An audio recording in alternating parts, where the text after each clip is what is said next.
All right, guys, welcome to another podcast. Thank God I am able to do another podcast here. It's been a very busy week for us in our missions and all the things that we're doing. I've also gone through another course for me, another military course. So that was fun. Passed it successfully, yes. But in any case, so today I have a new guest here on the podcast that is, to me, a really, really special guy that you need to listen to. You need to hear from him. I've noticed him through my social media feeds that his videos will come up, his reporting from the field in England, and basically going to the Free Palestine protests and exposing them for what they are, right?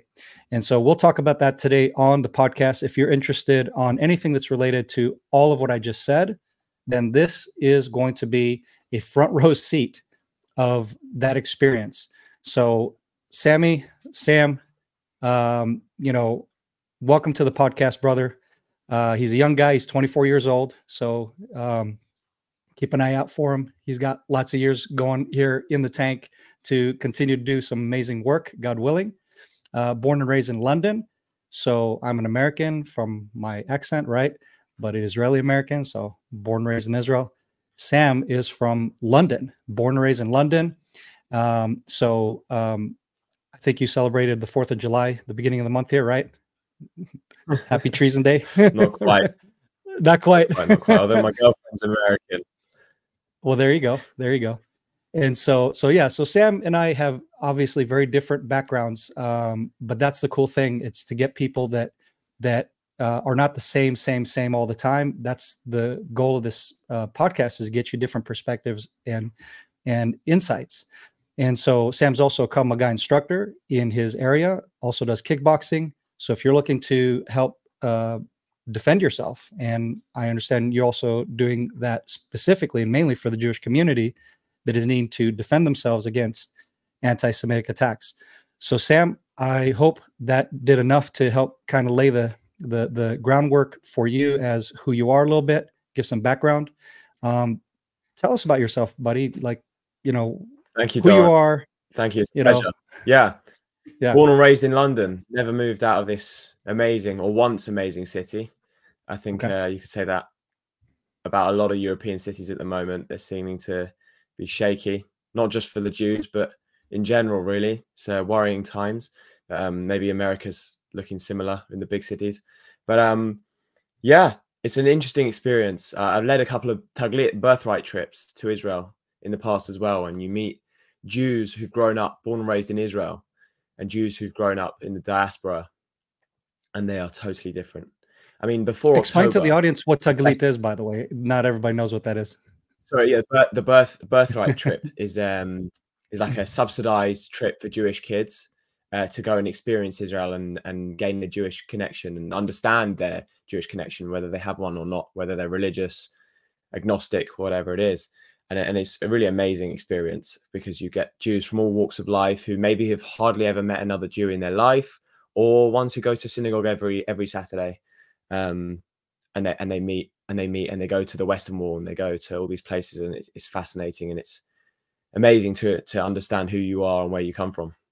But what I found, so I was a participant on one of these trips, and I've led one or two of them, and I found before October, I led one in September, so the month before October the 7th, and I found that Israeli kids, they have no idea, or they had no idea, of my generation. They had no idea what they really had. The privilege of being a majority and not being a subjugated minority, as a Jew especially, is unheard of, especially throughout history. We've always been the outnumbered minority, and I think my generation has had a reality check since October. But the differences, the stark differences between Jews growing up as maybe the only Jew in their school in London or across Europe, America, compared with the Israeli Jews, it was amazing. And when they meet each other, the Israelis, you get a couple of Israelis who join you on the trip as well throughout, and it's brilliant. Yeah, it's special to see the differences. In the diaspora, it's interesting. especially since October. Yeah, tell us about that. Tell us about that. Like, so what would you say is kind of the big, what are the big differences there that you noticed? We're other. We've always been other. And we don't fit into this left-wing narrative of subjugated, oppressed. Everyone's got an obsession with oppression these days. Sorry about the rhyming there.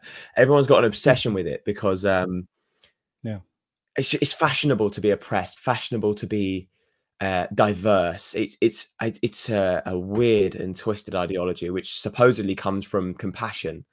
I don't buy it, quite frankly. Yeah, it's an odd one because we've been subjugated and kicked out of our land for millennia. Most of us, many of us, are white passing or look white. I mean, my grandma, her first language was Arabic. I've got a bit of curly hair and slightly bigger features than a white person, but my skin's light. So there you go. That's the corner I go into. According to the left-wing ideology, I am a white person. I couldn't possibly be oppressed or right. Yeah. So it's really weird because we will always be other. We will never fit into the social justice campaigns or anything like that. We're not worthy of a social media trend of Jewish Lives Matter or whatever it is. So we've always got to stand up for ourselves. That's why I advocate so strongly for teaching Jews self-defense, because we've been too comfortable for too long. I mean, it doesn't sound like a long time, 80 years since the Holocaust. It doesn't sound like a long time, but it's enough time to get really, really comfortable and to have no idea what it's like to really be oppressed. And it's enough time for, I mean, my grandparents' generation were all working class. On one side, I'm fourth generation British. The other side, I'm third generation. So I'm all immigrants, as we all know. But they go to the hard-working parts of London, the working class, the poverty-stricken parts of London. They made their way the hard way, and gave my parents comfort, which gave me even more comfort. And unfortunately, the majority of people, my generation especially, including my parents' generation, they thrive in the comfort. They get a corporate job. It's the same with a lot of ethnic minorities, but they're obsessed with the corporate lifestyle. They don't really put so much emphasis on the physical strength and fortitude, or mental fortitude even.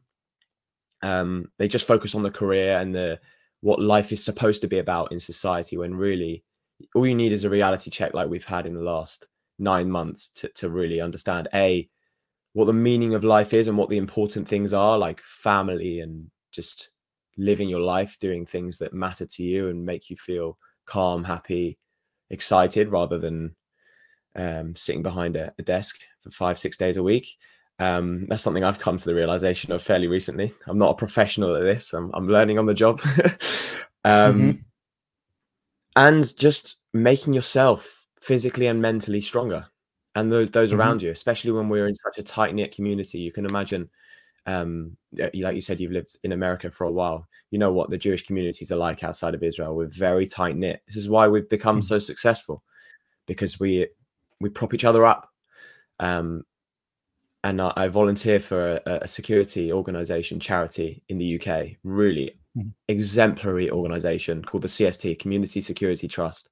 And they organize security for Jewish events, Jewish schools, synagogues every single week. They get a lot of charitable funding, but they're propped up by volunteers. There's a couple of thousand volunteers that give their time to do security, to do fundraisers, whatever it is. And that just exemplifies the Jewish community, really. We prop each other up, and we ensure that we succeed, and we facilitate Jewish life. So just so just so I understand, I mean, like, let's say 5 years ago, what was the condition of the Jewish community as far as, did you experience any kind of persecution of any kind, whatever, to 10 years ago to very recently? Like, you know what I'm saying? So people can kind of get a little bit of a gauge. You know what I'm saying? Like, is that something you've experienced, you've seen a rise in, less of? In the last 3 to 5 years, greatly, exponential rise. But that's been part of the Iranian social media warfare campaign, and that started 3 to 5 years ago. It might have started a long time before that, but I've hardly been an adult for 8 to 10 years, so I wasn't really focused on that so much. But yeah, but growing up like in London, school, bullying, being singled out by the other students, etc. Like any of that kind of experience that you've had as being the younger generation here. I went to Jewish schools until I was 16, which was a privilege, but it was good to get out of that bubble, because you don't, like I said, we're a very tight-knit community.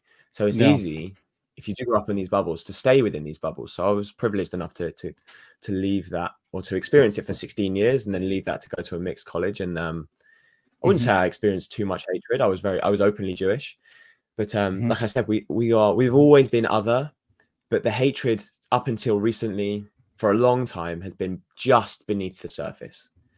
When society, and we've seen this throughout history, throughout the world, across the world, when society suffers or struggles, the Jews bear the brunt of it first. It's when people struggle financially, when people struggle, when people are dejected or demoralized about life, the Jews feel it. And we're seeing it, seeing it across Europe. That's what I'm saying. In the past for sure. 3 or so years, it's been noticeable. So I've been doing this security and teaching self-defense for a couple of years now. With I don't know if you remember the Al-Aqsa mosque compound, the whole deal with the Ramadan the last couple of years. It's been expertly planned, this social media warfare. So they got there was I think it was 80,000 peaceful Muslims daily prayed on Ramadan, prayed at the Al-Aqsa compound. 80,000 a day, facilitated by the Israeli police. And roughly 200 to 300 radicals stored rocks, fireworks, projectiles in the Al-Aqsa shrine, the Golden Dome. Not Al-Aqsa, it's the other building. The Dome of the Rock. Yeah. And of course, the Israeli police have to go in and arrest these people and stop them from, because if you don't know the location of this, it's directly above the holiest, or it's on top of the holiest site in Judaism, and it's directly above the Western Wall. So it would be easy for them to throw enormous boulders down on the Jews praying below. So the Israeli police, which they've done, by the way, in the past. Of course. By the way, so for those who are not, oh well, that's irrelevant, isn't it? Really? But you know what I mean? Like sometimes people can say, well, you know, you guys are so paranoid, blah blah blah. It's like, well, no, that's happened multiple times. I can tell you, because again, I grew up here, and I've seen it happening throughout the years. And if we don't crush it with a police force before it erupts and becomes out of hand, you end up with tons of people that could either get killed, maimed, etc. Because we're talking about a few stories. You're looking at, like, let's say 4+ stories tall above you, so you can imagine, or even a small rock flying at your face at that from that distance. It's not a very nice day. You know, they'll take you out, could kill you easy. So yeah, for sure. Is that the one that you're referring to, by the way, this uprising where the tree got caught on fire and all that from the fireworks? And they were saying that the Al-Aqsa is burning? Right. Yeah. So this happened 2 years in a row, but it's important to understand why they did it. They did it not to throw rocks on the Jews at the Western Wall. They did it to gain global recognition of the Palestinian resistance. They didn't do it to commit these acts on the day, because it worked. These Israeli police, they have to dress up as what looks like stormtroopers to the rest of the world, in these black visor masks with the bats and this tear gas. And the headline, the BBC are as guilty as anyone. IDF invades mosque on Ramadan. And that's it. No one needs to read past the headline or the photo with a bit of tear gas. That's it. No one needs to find out any context behind what's going on. That's it. Doesn't matter that 80,000 Muslims pray there every single day on Ramadan peacefully. All it matters is that there's a photo, and that's it. That's the conclusion. You can wipe your hands of it. And it's worked. That's why this movement since October, people are openly allowed to praise terrorists now. True. May as well. That's exactly what I'm saying. That's exactly what I'm saying. Exactly. You know, people are praising them as freedom fighters, free Palestine, etc. And so I can tell you as one who lives here and understands the geography, the history of the conflict. Okay. I think what people don't seem to understand is the movement, this Palestinian movement, what's its history, right? So the history is actually rooted in terrorism 100%. So, for example, to give people a little bit of background, Yasser Arafat, yeah, he was the poster boy for the Palestinian resistance movement here in Israel. Yasser Arafat, who claims to be a Palestinian from Israel, which he calls Palestine, and that this is his land, he's not even born in Palestine. Yasser Arafat was born in Egypt. He's an Egyptian, born and raised, who is the cousin to the Mufti, the head Mufti of Jerusalem, Haj Amin al-Husseini, who was the one who led the insurrection of Muslims and radicalized them in his radical teachings to go murder and kill the Jews that were living in, at the time, the Palestinian mandate, okay, or the British mandate of Palestine. Let's rewind a little bit there as well. He fled the British who were after him, went and lived with the SS during the 40s, went and lived with the SS to plan the final solution. He then went to Iraq and sparked the Farhud. 25% of the population of Baghdad was Jewish. How many Jews do you think live there now? Today, zero, maybe a few. They claim to want to free Palestine, but these guys have sent more Jews to Israel than anyone else. Exactly, and that's a great point that you point out too, because I think what people seem to forget, because I've been just recently, commenting with some very sweet people online who claim that I'm a white colonist, and I'm like, well, let's put things in context. Okay, have you ever been to South Africa? It's like, okay, do you think that, like, what is the color of the skin of South Africans in your mind? And it's in the continent of Africa. They call you a white colonialist with an American accent, with their American accent? No, they don't throw in the American accent thing, because these are usually Americans, so they don't want to. I don't think they want to hate on America to you know what I'm saying, because it kind of hurts their their propaganda junk. Well, the arguments just don't stand up. Like I said, it's this twisted ideology of diversity and the oppression thing. It all goes back to that. And it's a power thing as well. When you see a strong military, you don't ask why do they have a strong military. You just see strong against weak. And there's a reason for that. How can a small power possibly hurt anyone? It's just a poor innocent Palestinian child chucking a small rock at an innocent Israeli's car. And how many Israelis were killed in those innocent rock attacks? Many. We're talking about, I would say, well, that's the good case. Because imagine you're flying on these highways, you're driving real fast. I know these highways because I've traveled them many times. Highway 60, it's called, that drives from or takes you from Beersheba in the south all the way up to what's that called in the north there? It's I forget the name, but just past Shechem and so on. So it's like you're cutting through a lot of the central Israel, Megiddo, that's what it's called. So it takes you all the way to Megiddo, okay, this highway, and then branches off to all these other ways. And so through all that way, you have many Palestinian cities. You have the capital cities, if you like, or the largest cities with the heads of the PA in Ramallah and so on. So all of that is in these areas. And Jews that live in these areas, they drive as fast as they freaking can without getting a ticket to avoid getting rocketed. And so imagine when you do get nailed, you're usually at high speeds. You're going over 100 kilometers an hour, at least. So for anybody who understands physics, that will nail you and could kill you instantly. And I've myself have actually survived attempted lynches on me twice. Once in the city of David, just as I was driving up there that passes through the ancient city of David, as I was driving towards the Temple Mount to the Western Wall, actually, because I went to go actually show people live what you were talking about, these uprisings. And then the other time was driving through Highway 60 where literally there's a dude with a huge rock like this, you know, looking for Jews that he could identify in the car, and me looking like externally as a dumb American with a ball cap, smiled at him. You know, what he didn't realize is I had my barrel pointed right at him under my steering wheel. But that's not the case with most Israelis that have the ability to defend themselves. And then how would that have been turned out, you know, spun on the media, the world media, right? You know, innocent Palestinian gunned down by Israeli settler.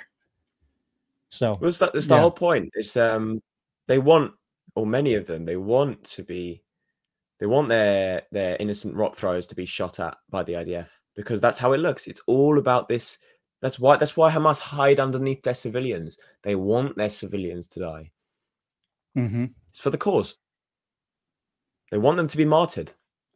It's a uniquely Islam, or radical Islam, should we say, ideology that it should be martyred for the cause. And it's just absolutely twisted. I mean, all you need to look at is, where are their leaders? 5-star hotels in Qatar. That's it. That's all you need to know. That says it all. But unfortunately, many people don't understand that.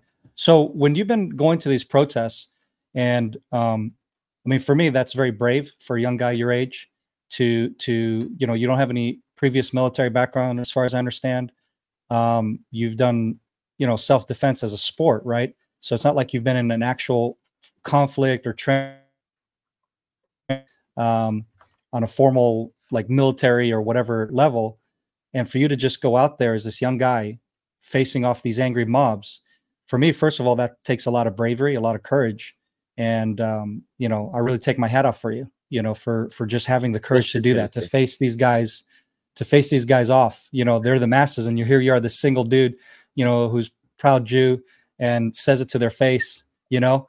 But have you noticed, like, this phenomenon, like you're pointing out about who these protesters are, who are their leaders, etc. But here's another thing I find interesting, is the fact that, like, you, for example, I can identify you for what you're standing for, because I can see Sam. That's his face. That's who he is, right? I can hear his accent. I can tell where he's from, etc. A lot of these folks, I've noticed they either won't speak to anyone who's documenting, right? If it's on a private, like, cell phone or whatever, or official reporting, it's like they're told, I've noticed, to not speak to the media. But secondly, and most importantly, I've noticed that usually these guys have their faces and their identities masked. Talking about what should say it all, like, to me, that says it all. Yeah. Like, if you're truly for a cause, why are you hiding your identity? Is that something you're witnessing when you've gone to these protests? Oh, yeah. Am I seeing correctly? I think, yes, definitely. I think it's worse. Ironically, I think it's worse in America with the masks, and because you don't see Hamas masks on the street here, but I've seen it many times in videos in America, which is slightly alarming. But it's a communist thing. It's a socialist thing with the we don't talk to media. Go speak to the media representative. There is no media representative. So you go in circles finding this person, right? I caught onto this game so quickly. There's loads of people in these high-vis vests and their kufiya and their high-vis vest, and they say, and they're the media representative. And then there's this other guy over there, and it doesn't exist. They won't talk to you because they have no argument. They have no argument. It's crazy. Yeah. And to get people to talk to you at these rallies is pretty difficult. I've only gone maybe 4 times to the rallies themselves in central London, but they're every bloody Saturday. It's awful. But when I did, I think only one time I didn't do this. I wore a kufiya myself.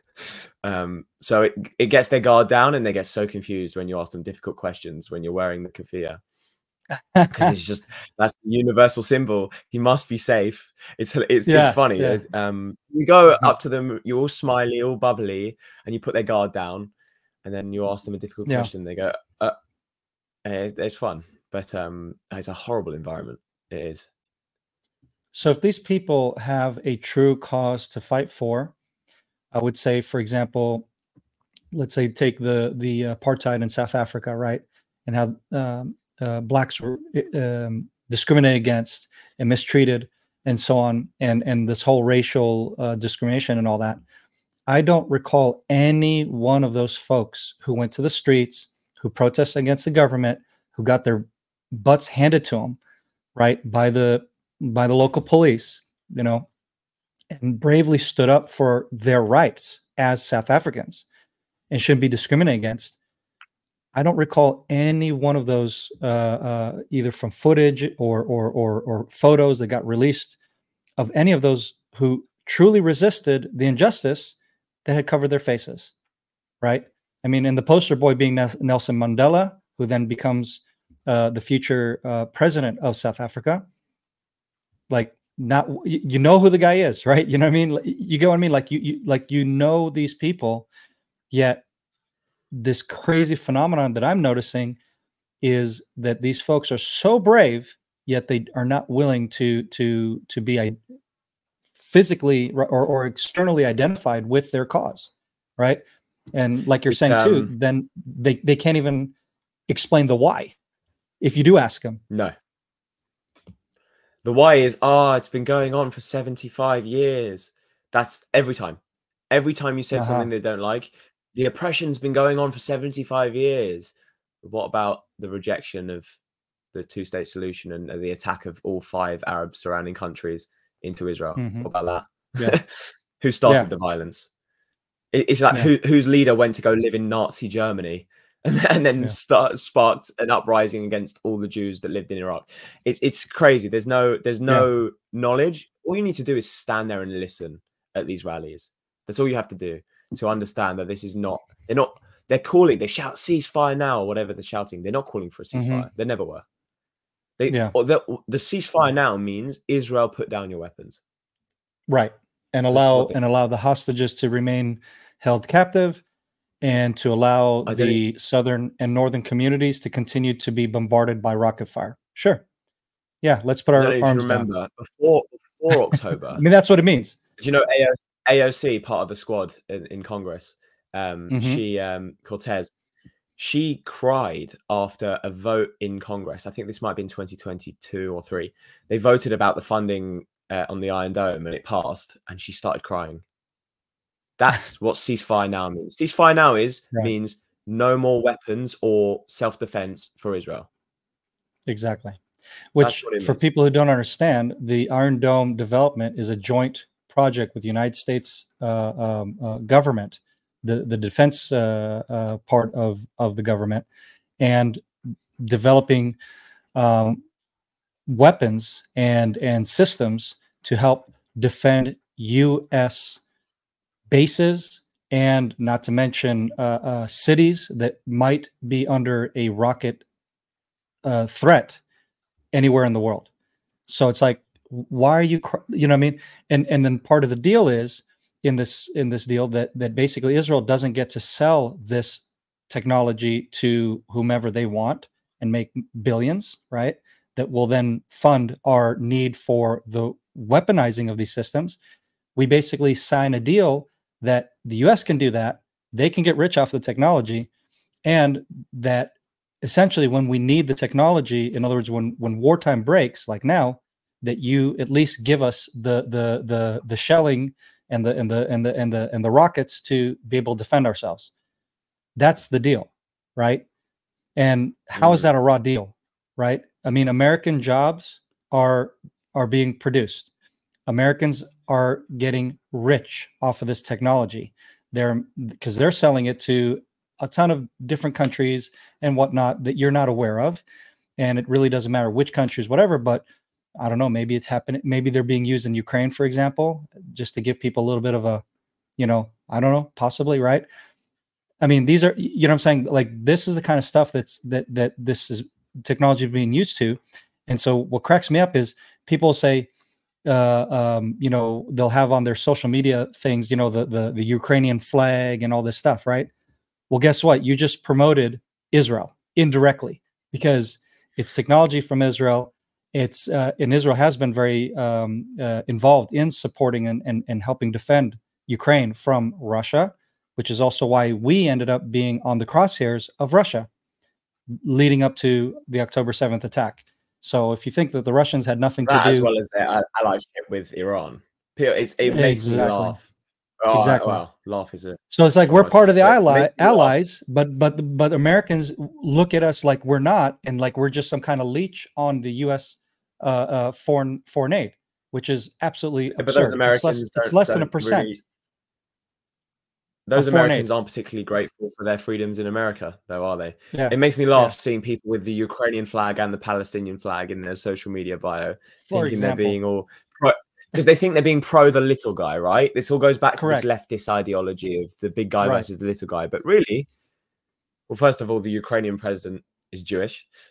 Second of all, Russia, Iran, Qatar, North Korea, China are all allied against the West, against Israel. So how could you possibly think siding with Ukraine and Hamas is makes any sense, logical sense at all, when Russia and Iran directly fund? Or queers for Palestine. That's another. That's another hilarious. It's like, have you ever seen footage of queers being thrown off of multi-storied buildings when Hamas took over the Gaza Strip in the elections? Hello, like that shocked a lot of Israelis. I'll never forget that. You would like it gave me such a pit in my stomach to see these poor people, innocent people, being tossed off of multi-story buildings. We're talking about 8 to 12-story building being tossed over to their death because they're gay. And I'm like, it just made me sick in my stomach. It was like, look what's happening to these people. And that's because we gave the Gaza Strip over to the Palestinians like the world wants. Free Palestine. There you go. You had your freedom. What'd you do with it? First, they started with attacking their own people that they didn't believe should be part of their society. Then they attacked other factions that weren't Islamic enough, jihadist enough. And then they turned their guns towards Israel and rockets and so on. So on the streets of Europe and America, on the streets of Europe and America, they're chanting "Yemen, Yemen, make us proud," when tens of millions of people are starving to death directly because of the Houthis' civil war. And just recently, I think 10 people were beheaded by the Houthis for same-sex relations. So it's just these people are so out of touch with reality. It's funny for a while. Seeing this queers for Palestine stuff, but then it's just also the reason I started this stuff. Like I said, I'm learning on the job, and I'm mostly not really getting paid for what I'm doing. I'm just doing it because it hurts me fundamentally down to the core when people don't care about the truth. When people don't care about the truth, no one's talking, and that's when violence starts, right? When no one's, and we've seen it, we just talked about it, no one's talking. These Palestine encampments, they're set up outside the best universities in the world. Oxford University, I was there the other day, but they won't talk to you.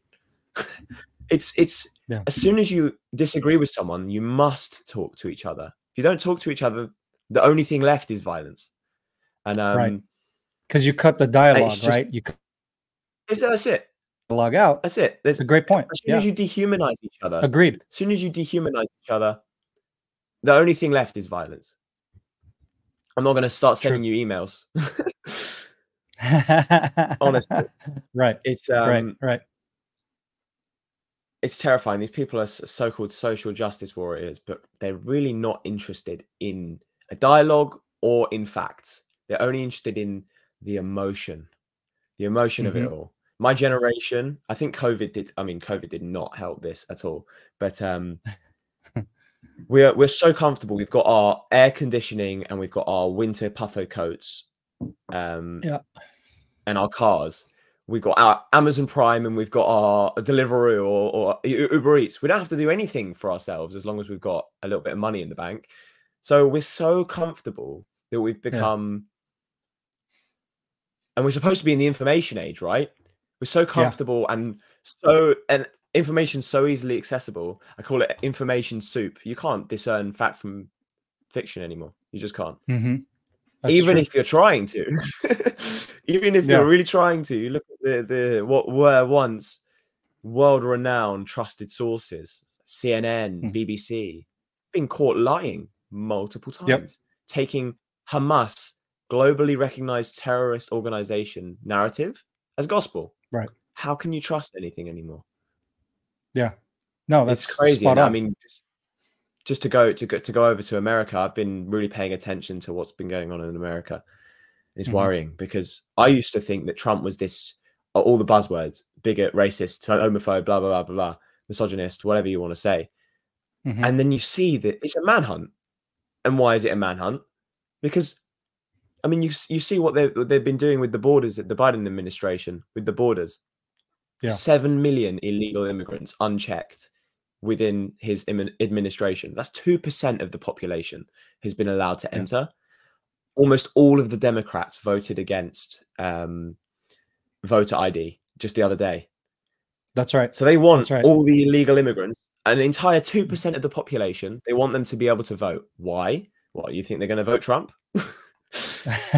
Yeah, exactly. They're trying to make it illegal for him, for Trump to even be on the ballot. If that's freedom, if that's Americanism to you, you need your eyes to be opened and fast. It's this is the first time I think we've seen an attack on our freedom. The West this is not about Jews. I mean, it starts with the Jews, but it's about, I mean, we've seen Islam and communism, socialism partnered in the past with Iran, namely. But and this stuff started in the universities there. It started under the guise of inclusion and diversity. It's not where it ends. People have these very, like I said, we're so comfortable. My generation is so comfortable. We don't have to do anything for ourselves. We think we're living in a utopia where our biggest problems are that we don't have enough diversity and that our gay friends aren't as comfortable being gay as they'd like to be. I'm pretty sure we're in a pretty good position for ethnic minorities and the LGBT community right now. If you want to keep striving for perfection with diversity and inclusion, you keep worrying about that while the Islamists and the socialists are taking over society from within. It's just, you can see it happening. You can see it happening. And to go back to why I started all this social media stuff, it wasn't directly because of Israel. It's because the truth has become optional. And that's extremely dangerous. Right. Yeah. So like I've noticed that, I mean, just like what you're saying, you know, when I try to have dialogue with people and I'll go to people that hate me and, you know, like my friends and stuff will be like, why do you even give them the time of day? Because for a few reasons. First of all, I want them to understand that I'm always going to be open for a dialogue. You know, just because somebody disagrees with me politically or what have you, doesn't mean that we can't have a dialogue, right? And like you said, when you close off dialogue, it leads to very, very bad consequences. So number one, I'll always have the dialogue. I'll always engage with people that are just very, I mean, they're off their rocker, right? You know, like, because I'll give, like you said, I'll send them some facts. They say, you have no right to the land of Palestine, blah, blah, blah, blah, blah, blah. I'm like, okay, well, it's called international law. If Israel doesn't have a right, then neither does any of the post-World War I countries in the region, Iraq, Syria, Jordan, Egypt, the list goes on. You know, basically every Arab country that has borders, that has a nationality, that has a flag, okay, because first of all, they didn't have that before World War I. They were tribes, tribal people. They didn't have clean borders. They had, this is my territory, and if the neighboring Arab tribe dares, you know, send their you know, come and graze with their sheep or goats or camels over into my area, I'm going to kick their butt. That was the rule of thumb, if you will, of the Middle East. Then there's an all-out war, and then these countries, the Allied forces, are the ones, and we're not talking about the bad guys, the so-called good guys that were the victors of World War I. They drew up lines, borders, created new countries. That's what happened. I mean, so every one of these countries Jordan gained is their legitimate. Independence the year before Israel. Correct. Jordan became independent just the year before Israel. I mean, I think it's 1/3 of their population identify as Palestinian, most of which without citizenship or without full rights. It's crazy. I mean, there's no ethnic differences between the Arabs in Lebanon, in Syria, in Jordan, or in Israel/Gaza. There's no difference ethnically. What I think, just to go back to the modern day leftism, what they really struggle to get their head around, they're really obsessed with the color palette of people's skin. What they really struggle to get their head around is that the Arabs are probably the worst perpetrators of the colonialism project that they think they know all about, these leftists. I mean, they were the longest perpetrators of slavery as well, including in Africa. I mean, how do you think they set up the World Cup in Qatar so quickly? I can't believe you just said that. Truth hurts. I mean, I think over 100 or 200 people died to build those bloody stadiums, and I think they knocked them down the next day. But what the leftists, but nobody cares because it's Arabs. No one cares, right? No one cares, because they're a little bit brown, and most of them are probably a little bit more brown than the Jews because they've spent longer. They haven't been kicked out. They've been privileged enough to stay there. What people don't understand: where does the word Arab come from? Where are these people from? The Arabian Peninsula. Where does the word Jew come from? Where does the word English, Jewish from Judea, English from England? It's like people really can't get their head around it. It's just the skin color. So funny. Everyone is so obsessed with it's crazy. And like you showed, I mean, it's funny because literally what you just said was my answer to these idiots, right? I said, here's a history lesson, because obviously you're not understanding the argument, right? And I told them about San Remo. That's the right of the Jewish people to the land of Palestine. It's the San Remo conference that happened in 1920, post-World War I. And then I said, and by the way, if you want to understand like geography, where people are from, and you're saying I'm a colonialist, how can a Jew who is returning to Judea be a colonialist? That is stupid. It's like you just said, or an Englishman who goes to England, you're a colonialist. It's like, but I'm English. You're not Indian, you're not Chinese, you know, and the same with Arabs, right? You know, so it's common sense, but people throw common sense out of the way. And like you said, it's emotional. And then they get into these name calling attacks towards the person who's trying to have the dialogue. And I said, why are you getting all personal? Why are you're the one calling names and I said, listen, I'm giving you some facts. If you have an answer, a rebuttal to give me, I'm open to hear it. But this isn't this isn't a dialogue, and I'm not going to continue with you. Yeah. And then I tell them, and by the way, we're done with this conversation, but thank you for exposing your anti-Semitism, your hatred towards the Jewish people, et cetera, et cetera. Like, congratulations, you proved my point. And then you see there's like no comment back. You know, it's like they're just like, damn, you know, I fell into the trap. It's not a trap. If you're honest with yourself, then you should have a logical explanation behind your position. And the sad thing is, I don't see any logic with the extremist anti-Zionist, you know, or being, oh, here's another one. How about you talk about this we're not anti-Semitic, we're just anti-Zion or Zionists. Have you seen? Have you heard this? Wait until they hear that Zionism is the most successful anti-colonialist project ever. Wait until you tell them that, they'll lose their minds. We revived an ancient language. Do people not want to understand that Hebrew and Arabic come from the same mother tongue? There's so many similarities in our languages, and that's not a coincidence. Not because we copied their homework. It's because, newsflash, we're from the same place. It's just crazy. I mean, you know what? With British politics and all this leftism, there was a moment where I sort of knew that things were going in a bad direction, and the BBC Politics hosted this live discussion with no Jews, by the way. There was like 6 or 8 correspondents on the discussion, and the topic: should Jews be considered an ethnic minority? No. Yep. This was maybe 2-3 years ago. It's just this is just to go back to the leftist. How does the leftist think? Power, skin color. We're too successful. We're too white. We're overrepresented. We won too many Nobel Prizes. We take up too many director positions. No, it's enough. Jews, stop.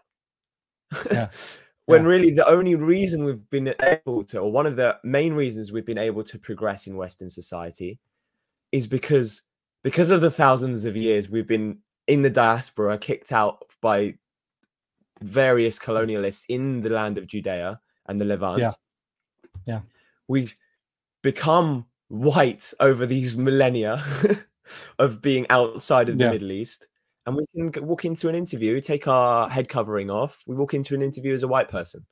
We walk into a house viewing as a white person. It's not because we're really any different to anyone else. But that was when I knew. I saw this actual debate. Should the Jews be considered an ethnic minority? And it's just sickening. The understanding. People think, we're just a religion. I even spoke with, the irony of this is crazy, but I spoke with my own family around the Seder table on Passover, Pesach, which is when we celebrate leaving Egypt as a tribe. And members of my family didn't understand that we're more than just a religion. That's how lost it's got. We've been away from that land for so long. Even we don't understand that we're a tribe before we were a religion. Right. And that's the fundamental issue. We are, I think Rudy Rochman, a really amazing Israel activist, describes it like this. Judaism is our portable suitcase of our culture, which the suitcase we took with us when we fled for the first time, of our culture, our traditions, our beliefs. But we all took that with us because we're all members of the same tribe. Yeah. You can believe Christ is our one and only savior and you're a Christian overnight. You can believe, or you can submit to the will of Allah and you're you're a Muslim, within seconds. You got to recite a sentence through a confession. Yeah, exactly. Yeah. Try doing the same to be a Jew or to be a Native American. It's the same thing. You can't just become a Native American. You have to go. You can, but it's a real process because you're joining a tribe. You're not subscribing to a belief system. Correct. And it was really worrying for me seeing that, because it's these so-called intellectuals talking about a topic they have no knowledge on whatsoever. And it was, the Jews are the #1 hated group per capita by a long way. In the UK, I think it was, I can't remember, I think it was 60% of religious, again, it's religious, they don't talk about ethnic minority, 60% of religious motivated hate crimes were targeting the Jews in the UK before October. I think this stat was 2022, 23. 60%. We make up less than 1% of the UK population. So how could this even be a discussion? Because people are obsessed with the skin color thing, the power thing. It's just, society's gone crazy. Like I said, facts are an optional extra. The truth doesn't really matter. Exactly.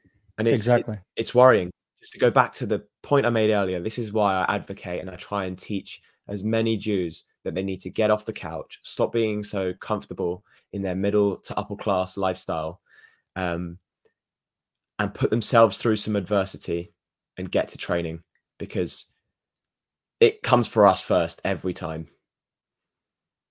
100%. I mean, that's history. That's the unfortunate history repeats itself, as we know. And what I'm seeing is that we're returning to the 1930s of Nazi Germany, where Jews are an open season to be discriminated against, to be marginalized for who they are, and so on. And just to be clear, okay, like, let's talk about white privilege, right? I'm like I grew up, so I was born and raised in Israel. My parents are American, but I was born and raised in the northern part of Israel. In the town that I grew up in, it was like 80+% were Sephardic, okay? Edot HaMizrach, okay? So in other words, Arab Jews who came from Morocco, who came from Tunis, who came from Baghdad, and so on, right? So, and I always joke with people. I say, you know, like tell me all about white privilege. Tell me all about it. I mean, I got my butt handed to me on the daily because of my white privilege. And And that's the Israeli society today, is that the majority, it's close to 70%, I would say very close to 70%, are if people are obsessed with skin color, they're like 70% are the dark, and then you add about another 2% who are black Africans, okay, through the Ethiopian immigration, and then the rest It's one of the are most so-called I've ever been Caucasian. to. Huh? I think it's one of the most diverse places on earth, Israel. It really, yeah. If you want to talk about diverse in culture, skin color, wherever they come from to come to Israel. I mean, but they're all Jews. At the end of the day, they're all from the same tribe, that's why it's so special. I mean, when I went there for the first time, it wasn't too long ago in the grand scheme of things, but you don't know why, but you feel so at home. You can't quite put your finger on how or why. You don't. I mean, I've been learning Hebrew for the last couple of years, so I can have a basic conversation. But when you don't speak, even though you don't speak their language, you feel at home. And that's just to go back to the fact that I led those birthright tablet trips with these kids who've all come from all walks of Jewish background. When we got to the Western Wall, some of them broke down in tears. Others wanted to say a prayer they'd never said before. They wanted to read it in the transliteration in English. You have a connection, because we are fundamentally from this land. That's where our blood stems from, however Jewish our family may be or not. Even if it's one grandparent, it still goes back to there. Correct. The feeling, you will never know until you step foot there. Even for non-Jews, you can feel that this place is special, has immense historical significance. And I should say, not just for the Jews. That land is, unfortunately for the Jews, is a really unlucky geolocation, being at the crossroads of Africa and Asia/Europe. So, of course, dozens of colonizing forces are going to pass through there across millennia. To say we've survived this far is nothing short of a couple miracles. But as a result, we're the strongest and most disproportionately successful people on planet Earth, and disproportionately hated for it as well. So I couldn't be prouder. So you said that we're a tribe. I think a good way to also explain to folks to try to understand what is being Jewish, what is it? Because you have secular Jews, you have Buddhist Jews, you have Christian Jews, you have religious Jews, right? So we have Jews from all backgrounds, and Black Jews, Asian Jews, right, etc. But I think what people need to understand is that it all boils down to that the Jewish people are first and foremost a family, and what you term is a tribe, right? We all came from Abraham, sons of Abraham, right? So Abraham is the first one that God commissions to be picked out from the nations as a family, and that his family will carry on that calling of being set apart from the nations to be how would you, like, apostles or a testimony to the world, right? A goy gadol, right? Or a set apart nation to the world, and to live by different standards, by God's standards, right? So that's who the Jewish people are, is that we were set apart by the creator of the universe. And if you have a problem with that, and I think this is the thing that a lot of people don't seem to understand, is that Israel, the Jewish people, they are the test, the litmus test as to, are you going to be rebellious against your creator? Because if God created this reality, just like he created Mount Everest, and you can protest against it being the tallest mountain in the world, well, tough crap. Like, you didn't build it, you didn't create it, so you can protest all you want, right? You know what I mean? And I think that's important people to understand. And again, a lot of the secular people out there in the world are going to, get their panties in a twist on this, but I don't care, because this is what I believe, right? This is my narrative. And just like you don't for what they believe and what their narrative is, and you actually, you applaud them and you put them on a stage like, oh, how great, the religion of peace, even though they've done everything but peace around the world, and that over 90% of the wars in the world are either Muslim on one side or on both sides of the conflict. But you guys have no problem saying this is the religion of peace and we're so tolerant of you and blah, blah, blah. But why are you guys so intolerant of me? You know, and why is it that if I talk scripture, if I talk about heritage, history, whatever, you get all, you know, like people lose their mind. But these are facts, you know, these are my facts. Just for, at least. For argument's sake, to take You know, the religious side out of things, because I'd describe myself as pretty secular. Yeah. Yeah. Just to go back to the point, I forgive you for that, by the way. I forgive you for that. Hopefully I can still go to heaven. Just to go back to the point where you said we're a family. All it was is, which way did that family flee? You go to Israel and you see Oriental, black hat Orthodox Jews. Like you said, there's African Jews. There's Jews from South America. Which direction did that part of the family flee? That's it. And you look 2,000-3,000 years into the future, how different your family's going to look if you fled to a completely different part of the world, different climate, different cultures, etc. So yeah, that's the beauty of our big family. Exactly. Awesome, man. So anything else that you wanted to bring up on the podcast here that I might have missed and overlooked? Any topic that's burning inside of you? Because you're I'm sure dealing with a bunch of different things that I'm not, you know, like I said, I'm not dealing with these kind of things personally. I'm dealing and responsible with the defense of the Jewish people on the ground, physically fighting the enemies that are trying to destroy us, while you're doing the social media battle to stand up for the defense of the Jewish people and the discrimination. So is there something else that I'm missing here that you might be privy to in your, you know, with what you're facing? Jews just need to start taking accountability for their own safety and for their families' well-being, because you can live in comfort and security in these Western societies, even still as a Jew, and pretty much turn a blind eye to everything. You could be not visibly Jewish. You could go to work, not tell anyone you're Jewish, come home, no one knows you're Jewish. Maybe you don't have a mezuzah on your door. Maybe you do. Who knows? That might not be a problem as of yet. But it will be. I can assure you now, things don't just get better. Things don't just improve.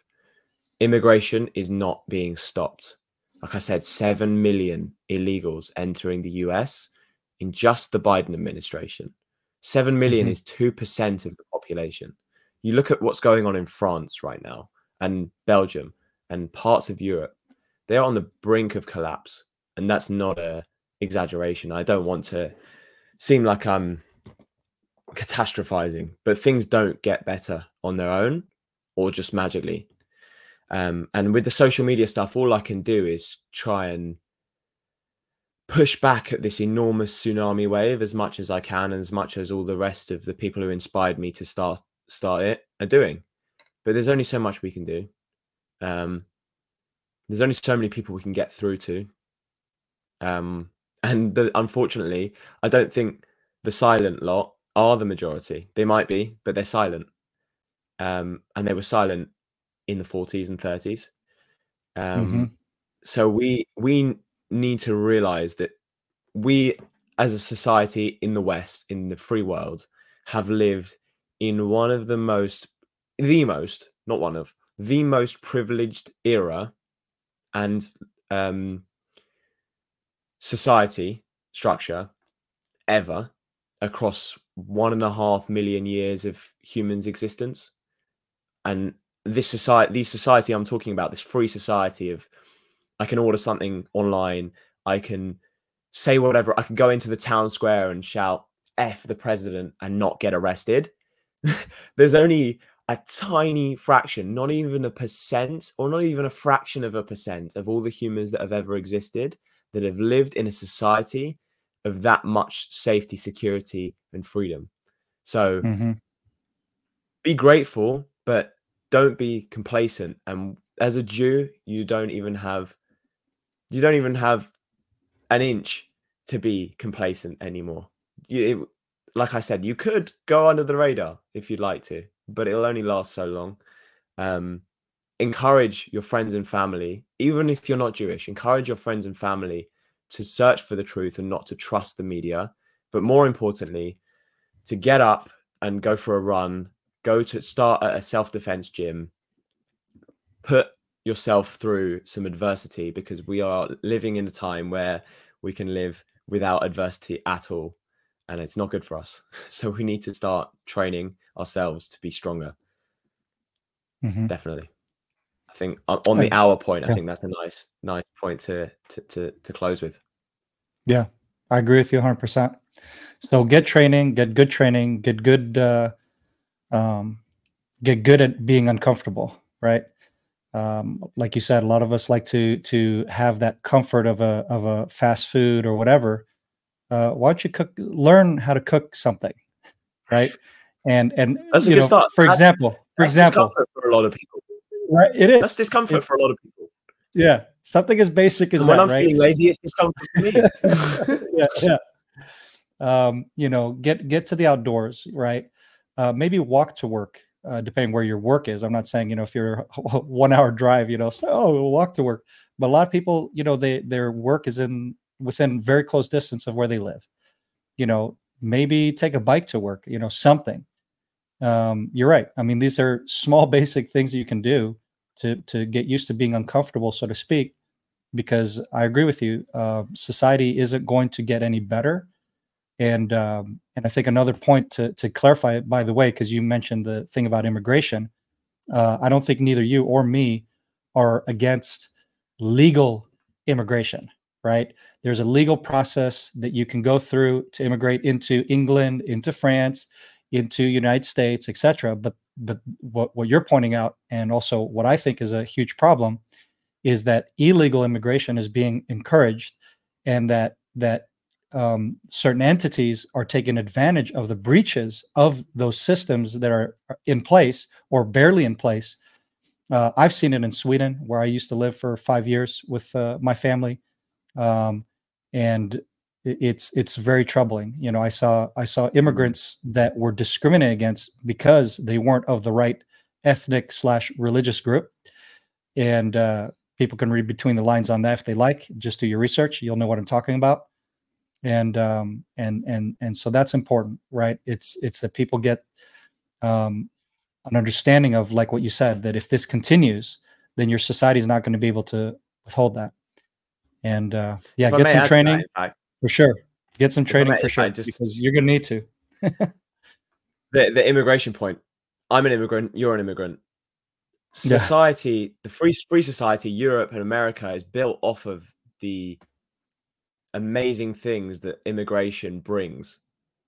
These societies built off the backs of immigrants, for better or for worse. But right now, I think this is a deliberate sabotage of the West with this ideology of thinking that, it's all diversity and inclusion, until it's not 2% of the population that's been let in, it's 10% of the population. And the silent majority remains silent, and society is no longer recognizable. And we're seeing it. Society is not what it looked like 5 years ago, 6 years ago. So, just to clarify that point, we're not against legal immigration, but it was easier to illegally immigrate to America in the last couple of years than to illegally. Did I say that the right way around? It's easier to illegally migrate to America than legally, which is crazy.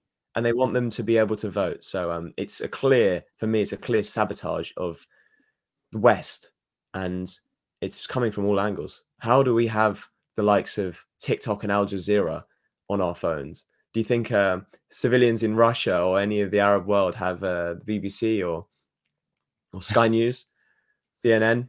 You think they're listening to our narrative when we're taking their narrative as gospel? I watched this CIA guy interview recently, and he said Americans are the most, sorry to single you guys out, the most gullible people on earth. But I think that includes Westerners in general, because I think it just goes back to that point of we're too comfortable. That's exactly we're too comfortable. We'll just take what we're being fed. and we need to stop Yeah. doing it. We need to start standing up and getting uncomfortable. Stop taking what you're getting fed and cook your own meal, as Doron said. Awesome, man. Well, brother, I really appreciate your perspective. And like I said, I really appreciate your courage to stand up against the adversity that is coming towards you, the anti-Semitism that is rising, and the hatred towards the Jewish people and the attacks against Jewish people. People can check you out online. They can follow you. They can sign up for your courses. Is that right? To teaching Krav Maga and self-defense. They can if they're in London. Give me a shout. I'll be happy. And if you're not in London, please shoot me a message. I'll be happy to help you find a place that would suit you for training. Perfect. And so he'll get you plugged in locally and so on. And I think it's, I know that this is a must for you as a Jew who is living in the diaspora. You need to defend yourself, learn how to defend yourself. And what I will say that is the ultimate step that you can take is that you make immigration, that you make aliyah, come to the land of Israel, come to your home, because this is the only place where Jews are going to be protected. They're going to be safe. And you're going to have people like me that have dedicated their lives to the defense of the Jewish people and the Jewish state. We will protect you. This is the only place where you'll have people like me that will step into the gap and prevent horrible attacks that will try to come against you. And so if you really want to be bold, then I say make aliyah. And yes, it's hard. And yes, it's difficult. And yes, there are challenges. But to me, the Jewish family needs to come home. The Jews of the diaspora need to come home, come to their homeland, and let's build a future here together. That's my call to the Jewish community around the world. Come home and let's build a future together. Sam, brother, keep up with the good work that you're doing. And I hope that a lot of people are going to follow you and that your reach will grow, because I think the content that you're producing is amazing and really encouraging. So thank you, brother, for being on the show. And thank you for your time, man. Doron, thank you. What a pleasure.